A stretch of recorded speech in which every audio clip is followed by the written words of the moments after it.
শুভ সকাল।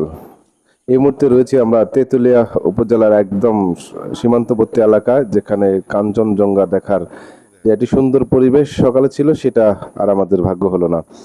আর গভীর রাত্রে থেকে কিন্তু এই গুড়ি গুড়ি বৃষ্টির পাশাপাশি সকালবেলা যে ঘন বৃষ্টি হয়েছে, যার কারণে কিন্তু আমরা এই কাঞ্চনজঙ্ঘা যেটা রয়েছে সেটা কিন্তু আর দেখতে পারি না। যে হিমালয় পর্বত কিন্তু এই এলাকাতে শীতের আভাস কিন্তু আমরা পেয়েছি। পাশাপাশি যেহেতু এখন বাংলাদেশের বিভিন্ন অঞ্চলে প্রচণ্ড গরম, সেই গরমের পরে কিন্তু এখানে যে হিমালয়ের পর্বতের যে শীতল বাতাস সেটা কিন্তু উপভোগ করা যায়।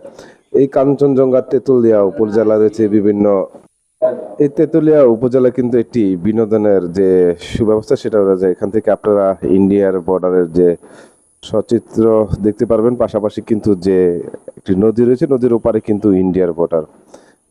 আজ থাকবো আমরা সারাদিন এই তেঁতুলিয়া উপজেলার, পাশাপাশি জিরো পয়েন্টে যাব, যেখানে রয়েছে বর্ডার বাংলাদেশ ইন্ডিয়ার যৌথ উদ্যোগে কিন্তু প্রতি সপ্তাহে 2 দিন যে একটি প্যারোড হয়, সেই প্যারোড কিন্তু উপভোগ করার মতন রয়েছে। আসলে তেঁতুলিয়া উপজেলাটি একটি গ্রামীণ যে পরিবেশ, বাংলাদেশের কোথাও হয়তো এরকম পরিবেশ পাবেন না, বা এরকম দৃশ্য কোথাও দেখার মতন নেই।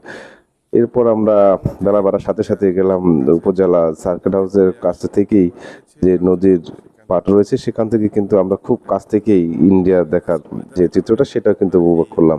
যেহেতু বৃষ্টির দিন, বৃষ্টিতে কিন্তু এরকম পর্যটক না থাকাতেই কিন্তু পরিবেশটা ছিল খুব শান্তশিষ্ট।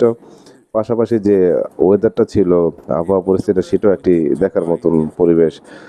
যে আমরা যে নদীটা দেখাচ্ছি এটা হচ্ছে তেঁতুলিয়ার এই সীমান্তবর্তী এলাকার যে মহানন্দ যে নদীটা রয়েছে, এটা কিন্তু সংযুক্ত হয়েছে ভারতের সাথে। তারা পুরা তেঁতুলিয়া উপজেলা পঞ্চগড়ে কিন্তু ইন্ডিয়ার বর্ডারের পাশে কিন্তু তাদের একটি ঝুলন্ত ব্রিজ রয়েছে। সেই ব্রিজে কিন্তু তারা ইন্ডিয়ার লোকজন যাতায়াত করে। এখানে নানা সবার সাথে কথাবার্তা বললাম, এলাকার লোকজনদের সাথেও কথা বললাম, তারা কিন্তু অতিথি আপ্যায়ন একটি পরিবেশ, বা অতিথি আপ্যায়নে মুগ্ধ।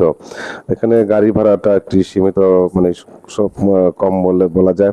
এরপরে আমরা ঘুরতে গেলাম আরেকটি সীমান্তবর্তী এলাকা, সেখানে কিন্তু লাল বাঁশের চিত্র বা মোটা বাঁশ সেটি কিন্তু এখানে পাওয়া যায়। এই বাঁশ অনেকটা সময় কাটার পরে তারপর গ্রামীণ পরিবেশে আমরা যাচ্ছি আরেকটি পয়েন্টে, যেটা একটা পুকুর রয়েছে, পুকুরের পাশে চার স্টল রয়েছে। সেখানে কিন্তু বিকেলবেলা অনেক পর্যটন বা চা বাগানের পাশে দিয়ে কিন্তু আসেন, ঘুরতে আসেন। দেখা যে পরিবেশ, সেই পরিবেশটা কিন্তু একটি সুন্দর একটি পরিবেশ থাকে।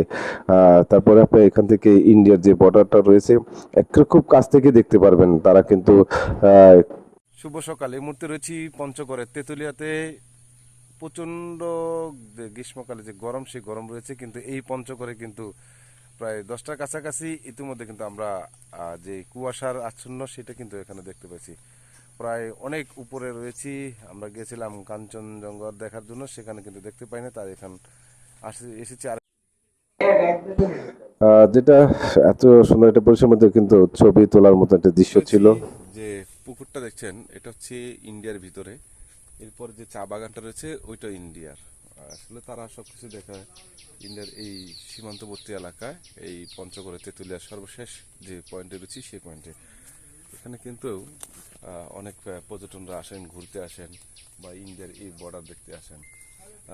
আমরা আসলাম, কিন্তু দুর্ভাগ্যবশত যেহেতু ওয়েদার ভালো না, তার কারণে এরকম কিছু পাইনি আমরা।